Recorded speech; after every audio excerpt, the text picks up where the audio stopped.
3주차 3교시 커피 브랜딩 수업을 시작하겠습니다.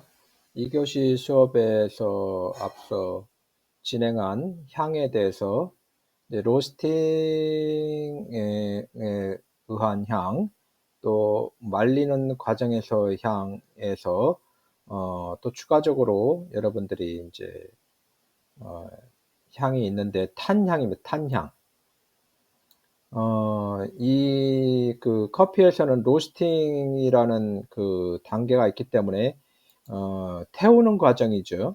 생두를 태우는 과정에서 나타나는 향이 있는데, 그 향이, 이제 커피에 이제 스며들기 때문에 그 탄향에 대해서 살펴보기로 하겠습니다.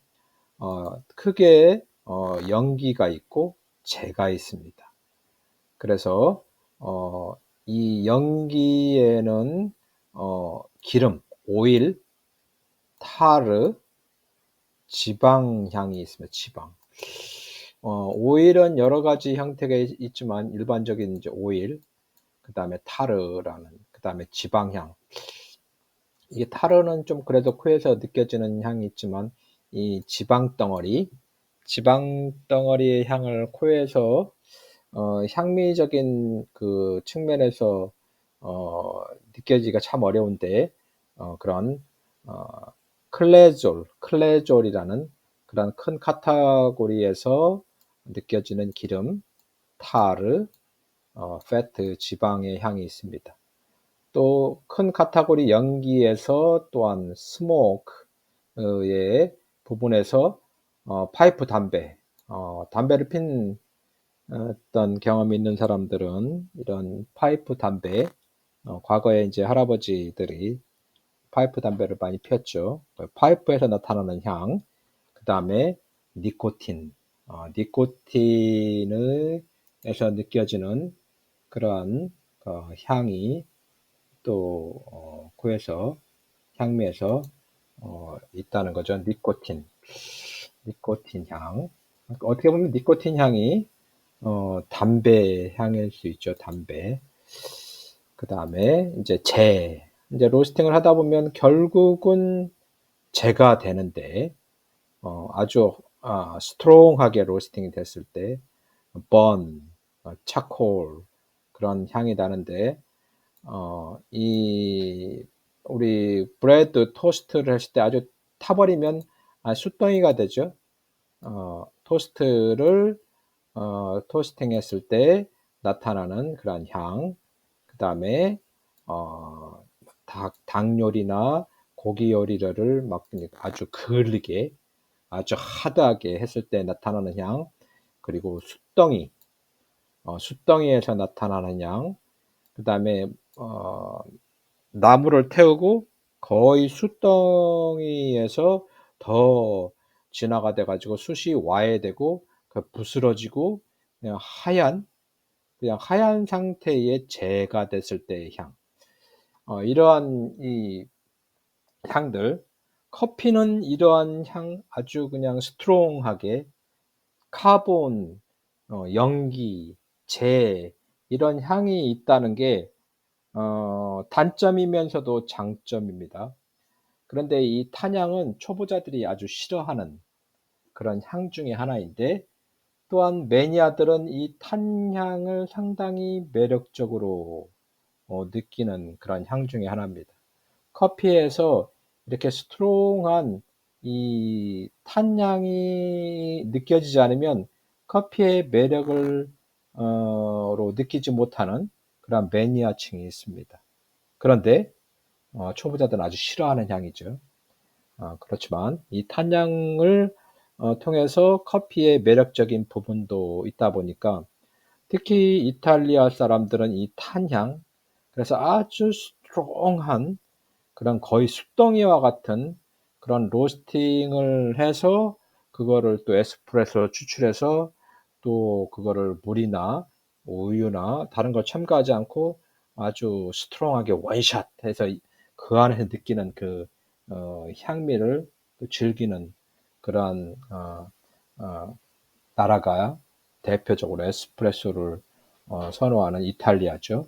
그래서 이 탄향도 커피의 향에서 아주 지대한 부분을 차지하고 있다. 그래서 이런 부분에 대해서도 향미적인 측면에서도 여러분들이 익숙해져야 한다라는 것을 이야기하고 싶습니다.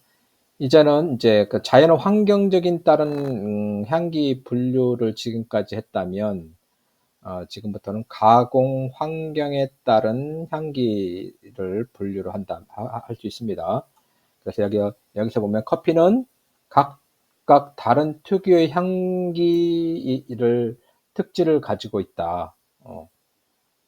생두들은 또 다양한 원두들은 다른 특유의 향기가 있음으로 인해서 우리가 품종에 따른 커피를 마시고자 하죠. 그리고 전체 커피를 향기를 통틀어 부케라고 한다. 부케. 와인하고도 똑같습니다.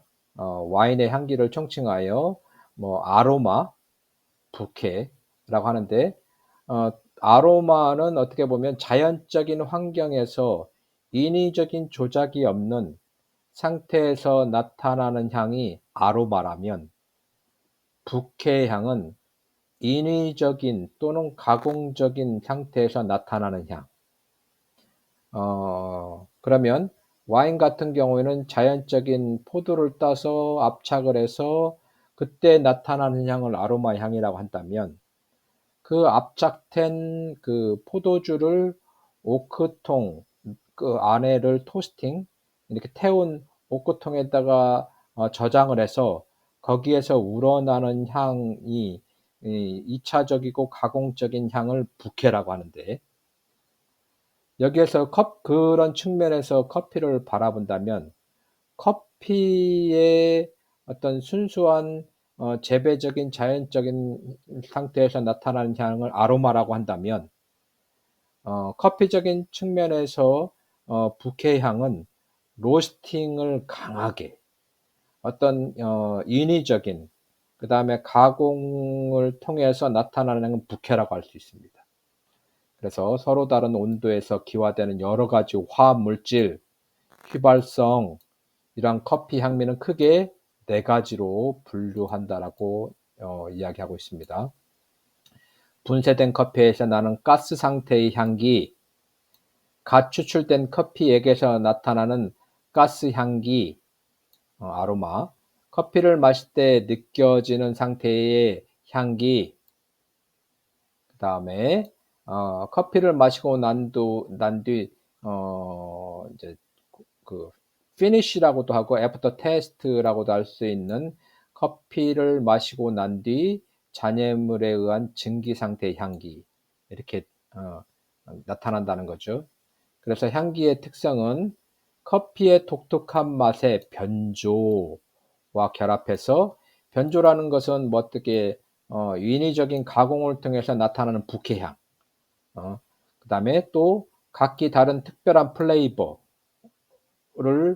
종합적으로 이게 자연적인 향, 인공이나 가공을 통해 나타나는 부케향, 그 다음에 또 그 품종만의 특별한 플레이버, 향기를 말하죠.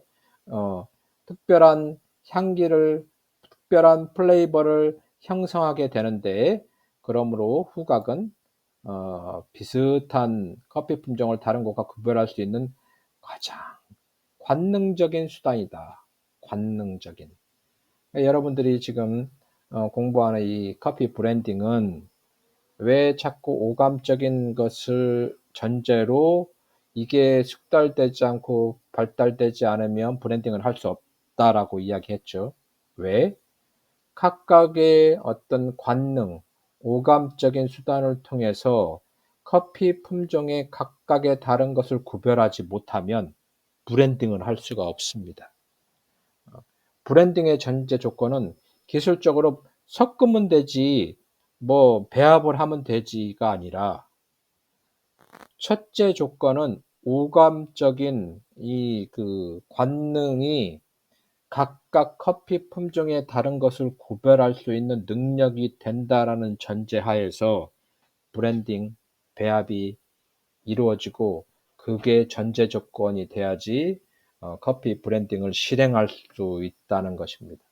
그래서 이론적인 그다음에 배경이 필요하고 또한 그런 어떤 오감적인 게 또 내 오감과 연계해서 나타나는 향이 어떠한 특성이 있고 어떠한 원인에 의해서 이러한 향이 나타난다는 것을 알아야 된다는 거죠. 이거 알지 못하면 커피 브랜딩을 할 수가 없습니다. 그래서 여기서 가공 환경에 따른 향기를 분류하면 분쇄된 커피 향기는 드라이 아로마 프라그런스라고 하고 아로마 그래서 일반적으로 분쇄된 커피 향기에서 그윽하게 나타나는 프레그런스라고 일반적으로 하고 또는 드라이 아로마라고 또 하는데 실온이나 약간 높은 온도에서 기화되는 화합물질로 구성되어 있다. 날아가 버리죠. 그래서 분쇄된 커피를 오래 놔두면 기화되어 버리기 때문에 기화되기 전에 빠른 시일 내에 분쇄된 그러니까 마시기 직전에 분쇄된 게 가장 좋죠. 분쇄된 걸 포장해서 그걸 구입해서 그거를 마시는 것보다 어, 홀 상태의 원두를 구입을 해서 그것을 분쇄한 즉시 마시는 게 가장 좋은 방법입니다. 로스팅된 커피를 분쇄하면 커피 조직에 열이 발생하면 파괴된다. 열이 발생하면서 파괴된다. 그 향이 없어진다는 거죠. 커피 조직 내에 있던 탄산가스가 방출이 된다. 탄산가스가 방출이 되는 것은 탄산가스는 그 향을 잡아두는 역할을 하고 그러면서 분쇄하면서 그 탄산가스가 날아감으로 인해서 아로마 향은 더 진해지죠. 덮고 있던 탄산가스가 사라지면서 그 고유의 향이 이렇게 활성화됨으로 인해서 향기가 더 확산되는 거죠.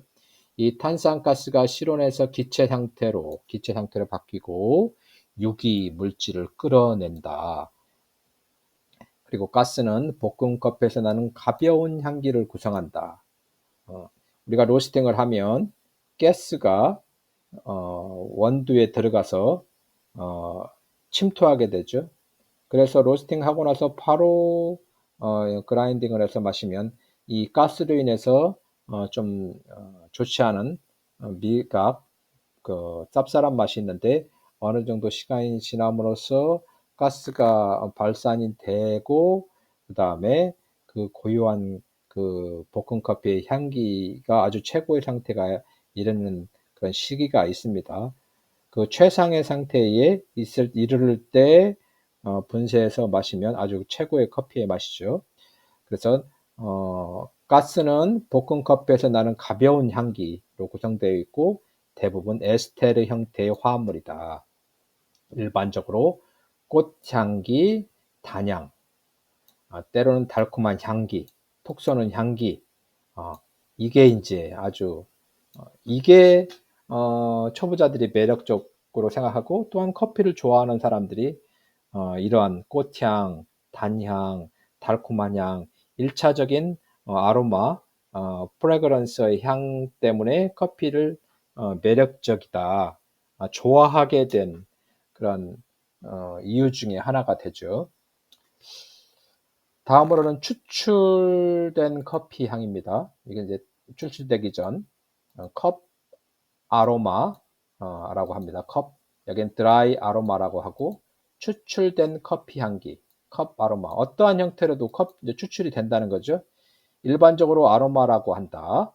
추출된 커피 표면에 방출되는 증기로부터 커피 표면에서 방출된 증기로부터 느낄 수 있고 분쇄된 커피를 뜨거운 물과 접촉시켜서 뜨거운 물이 열이 커피 내부에 있는 유기 물질을 끄집어내면서 기화하면서 나타나는 향. 이 가스 형태의 향기는 이러한 에스테르, 알데히드, 캡톤 큰 분자로 구성되어 있고 커피 향기의 기본을 이룬다. 여기에서는 이제 분쇄된 향기는 에스테르 형태의 화합물이지만 추출된 커피는 이 에스테르뿐만 아니라 알데히드, 캡톤이라는 큰 분자로 구성되어 있는 향기로서 커피 향기의 기본이다. 모든 커피 중 가장 기본적인 그런 가장 복잡한 모든 향기 중 가장 복잡한 가스의 혼합물이다. 추출돼서 어떻게 보면 분쇄된 향기는 단순한 그 에스테르의 화합물, 아주 단순한 그런 향기라고 한다면 추출된 커피의 향은 모든 커피 향기 중 가장 복잡한 가스의 혼합물이다. 그리고 과일향, 풀향, 견과류, 자연적인 향뿐만 아니라 이것도 이제 혼합물이고 커피향이 나면서 일반 자연 상태의 과일, 풀향, 견과류향, 혼합물이며 대체로 커피 향이 나고 과일향이나 풀향이 지배적이다. 과일향, 풀향. 또한 커피가 변질되어 향기 결점이 있으면 오래 놔두면 추출한 커피 향에서도 변질된 향이 느낄 수 있다. 통상적으로 원두의 유통 기한은 홀 상태, 로스팅해서 이제 진공으로 포장했을 때, 그 실온에 보관했을 때 원두의 유통 기한은 1년으로 되어 있습니다. 1년 이내로 되어 있는데 시간이 지나면 지날수록 드라이 아로마 향은 날아가고 더 이제 그 기간이 더 경과됐을 때는 이제 변질된 좋지 않은 그러한 향을 느낄 수 있다는 겁니다. 통상적으로 유통 기한이 이제 유효 기간이 1년이지만 1년까지 두고 마시는 커피는 그다지 그 고유의 향을 느끼지 못하고 별로 미각적으로나 오감적으로 좋지 못하죠. 통상 한 달 안에 로스팅 돼서 진공 포장된 커피를 마시는 게 아주 좋다라고 생각합니다. 그 다음에 마시면서 느끼는 건 뭐냐? 여기에서 이제 분쇄된 추출된 커피는 마시지 않고 증발된 상태에서의 느끼는 그런 향이라면 마시면서 느끼는 향은 이제 코로 이제 입안에 들어가고 코로 위로 이제 킁킁거리면서 이제 그 향을 올리죠. 커피 추출액의 일부가 증기로 바꾸면서 커피를 마실 때 입안에서 느껴지는 향기로 커피를 들어 마시거나 입천장 뒤쪽에 분사시켜서 하죠. 그 다음에 액체 상태의 커피 중에 있는 유기 성분이 공기와 혼합되어서 증기 상태로 변한다. 우리가 이제 커피 할 때 하면서 이것을 분사시키죠. 분사시켜서 공기와 혼합해서 킁킁거리면서 이제 위로 올리는 그런 과정. 공기와 혼합되어서 증기 상태. 한번 이렇게 스프레이처럼 이제 이렇게 증기 형태가 나타나는 형태로 변화시키면서 느껴지는 향이라고 할 수 있습니다. 또한 액체 커피 중에 함유되어 있던 기체 성분들도 즉시 추출된 상태가 기체 상태의 성분이 액체 상태로 함유되어 있던 것이 마심으로 인해서 즉시 방출되는, 또 증기 상태의 성분 대부분 당의 카보닐 화합물로서 커피를 마시면서 느끼는 향을 구성하고 있다. 카보닐 화합물이란 주로 유기 화합물이고 옥소 화합물, 케토 화합물이라고 한다. 그리고 이 화합물은 대부분 생두 중에 있던 생두 안에 포함되어 있는 당류가 로스팅 과정에서 캐러멜로 돼서 캐러멜화된, 그러면서 생성된, 로스팅 과정에서 생산된다는 거죠.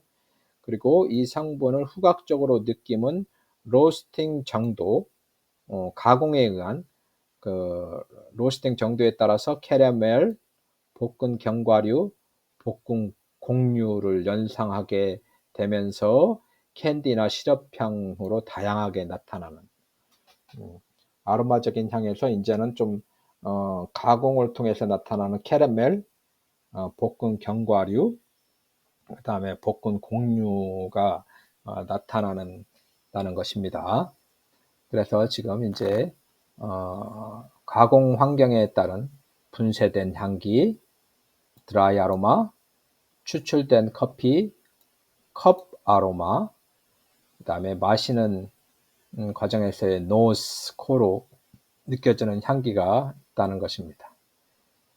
그래서 이제 또 이제 네 번째는 입안에서 남는 향기, after taste, finish라고도 하고 after taste라고 하는데 커피를 마시고 난 후에 입안에 남아있는 커피 잔류 성분이 증기로 바뀌면서 느끼는 향기로 커피 추출액을 삼키면 후두의 펌프 작용으로 공기가 코 속으로 흡입되면서 입 천장의 무거운 유기화합물의 일부를 증기 상태로 만든다. 그러니까 우리가 이제 향을 더 예민하게 원샷으로 꼴깍 삼키는 게 아니라 뒤에서 킁 이렇게 해서 펌프질하면서 공기가 코 속으로 이렇게 올라가게 하죠. 그러면은 이제 이런 무기 화합물이 증기 상태로 변해서 코 속으로 이렇게 올라가면서 향기를 확실하게 느끼는 그런 과정. 이런 것이 이제 후두의 펌프 작용으로 공기가 코 속으로 흡입된다. 그러면서 입 천장에 있던 무거운 유기 화합물이 증기로 이렇게 가볍게 발산이 되면서 그때 느껴지는 향, 이게 애프터 테스트 뒷맛이라고 합니다. 이렇게 생성된 증기는 마신 후에 입안에 남아있는 향기, 향기, 커피를 이렇게 해서 꼴깍 하고 마셨을 때 입안에 그윽하게 남아있는 향기, 말 그대로 커피 맛이 감소된 후에 인식되는 향미, 모든 것이 이제 꼴깍 내려가서 그 뒤끝에 이제 아주 강렬한 맛이 감소된 후에 인식되는 향미, 커피의 건열 반응에서 분자가 크고 무거운 화합물이 생성되는데, 그다음 송진부터 석탄까지 나무, 부산물, 유사한 향, 그다음에 이렇게 분사된 증기들은 일반적으로 씨앗이나 향신료에서 나는 톡 쏘는 향, 그다음에 로스팅 과정에서 생성된 피라진 화합물로 인한 쓴맛, 초콜릿 향, 딱 마시고 나면 이런 향이 느끼죠. 쓴맛, 쌉쌀한. 어떻게 보면 온전하게 마셨던 이런 그 한 모금의 그 커피가 제일 처음에는 쓴맛이나 초콜릿 향이 그다지 심각하게 아주 강하게 나타나지 않다가 이게 킁킁거리고 꼴깍 했을 때 그 애프터 테이스트 후에 쓴맛과 초콜릿 향이 물씬 나는 그런 의미의 말입니다. 그 다음에 재배 환경에 따른 향기, 효소 작용으로 생산된 향일수록 분자가 작고 휘발성이 강하다.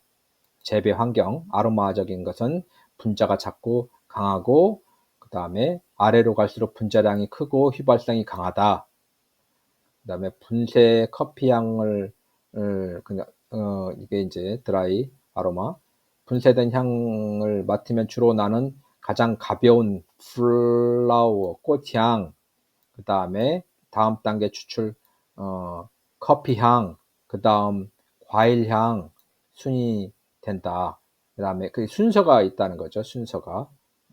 순서가 커피의 향, 프라그런스 향, 그 다음에 꽃향, 아로마향, 이런 그 다음에 커피향, 이 순서적으로 차근차근히 나타난다 이거죠.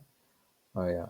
그래서 한 가지만 느끼는 것이 아니라 중첩돼서 느껴지고 프라그런스와 아로마는 기체 상태에서 느껴지는 반면 노즈와 애프터 테스팅은 향기 물질이 휘발성이 낮으므로 물에 녹아 증기 상태가 될 때, 이거는 기화적인 여기는 증기적인 상태에서 느껴진다는 것입니다. 그래서 이제 재배적인 환경에 따른 이제 향기의 구성 요소를 분석해 보면 우리가 이제 느껴지는 향은 기체 상태가 있고 이 액체 상태에 가서 증기 상태로 만들어져서 나타나는 향으로 구분된다는 거죠. 그래서 기체 상태에는 프라그네스, 에스테르 화합물, 꽃향이 주로 나고, 그 다음에 아로마는 케톤이나 알데히드 계통의 휘발성, 그래서 과일향, 허브럴, 너츠 향이 나고, 그 다음에 이제 액체가 증기화하면서 나타나는 코에서 나타나는 비휘발성 액체 상태, 유기 성분, 그 다음에 피니쉬, 애프터 테스팅은 비용해성 액체와 수용성 고체로 인해서 코에서 나는 캔디, 시럽, 카라멜, 그 다음에 초콜릿, 스파이시 이러한 것. 그 다음에 생성 원인에서 분자량은 적고, 그 다음에 아로마팅은 강하다. 그 다음에 분자는 크고, 분자가 클수록 향은 이렇게 이제 약하다 라는 것을 알 수 있죠. 그래서 이제 오늘 3주차 3교시 수업은 향기 구성 요소까지 설명을 하고 다음 4주차에는 향기의 강도부터 다시 수업을 시작하겠습니다. 3주차 3교시 커피 브랜딩 수업을 마치겠습니다.